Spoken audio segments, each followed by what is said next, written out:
where do you get the increased number of teachers which you need, which can impart the received innovation? Because I don't impart the received wisdom, as you said. Because I don't think that increased number of PhDs is the answer. And in full disclosure, I'm an IT Kanpur graduate at Cornell MBA.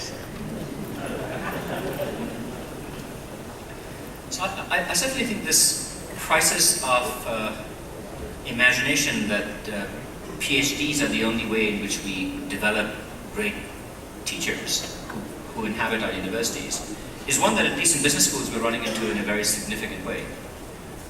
We have begun to already draw upon PhDs from economics, sociology, psychology, other parts of other fields. Because if we were to rely solely upon PhDs being graduated from business schools, that would be a diminishing number. But you raise an interesting question. I think it's one that I don't feel that enough time has been taken to say, if you think about what the demand for teaching will be as we create these campuses all over the world and the quality of teachers that we will need, will the current supply, which has largely been relied upon traditional PhD programs, be adequate? It's a great question, not one that, at least I think, enough attention has been given to in the context of this conversation of how education is evolving, which I think is very much like John described. Everybody has already caught on to the fact that we need to figure out some way to play the globe. But how do we find all the teachers to do that? That's an interesting question. Just a final point on this, because it's one about which I feel passionately, if you'll excuse me. So I'm very proud of what's happening at NYU and what happened at the law school, but for me, the most rewarding 15 years of my professional life was the 15 years I spent between 1961 and 1975 working with high school kids. And I did that for a simple reason.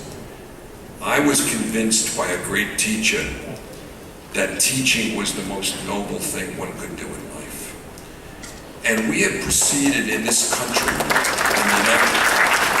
the United States, we have proceeded to dismantle what was a great K through 12 education system by devaluing the status and underpaying our teachers. And so we now hire our K through 12 teachers from the bottom third of the class. Now, IIT students, Harvard students, NYU students, they're in the 98th percentile or the 99th percentile. And you know, if you have students in the 99th percentile, you have to cut out teachers in the 99th percentile.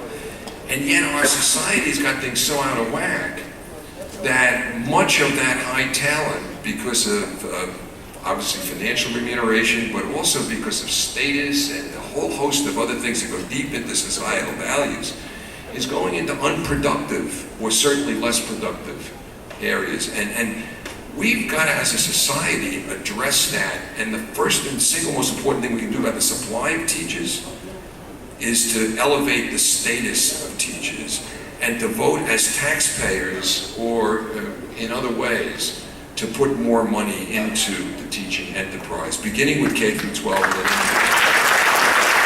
you very much. I think we are about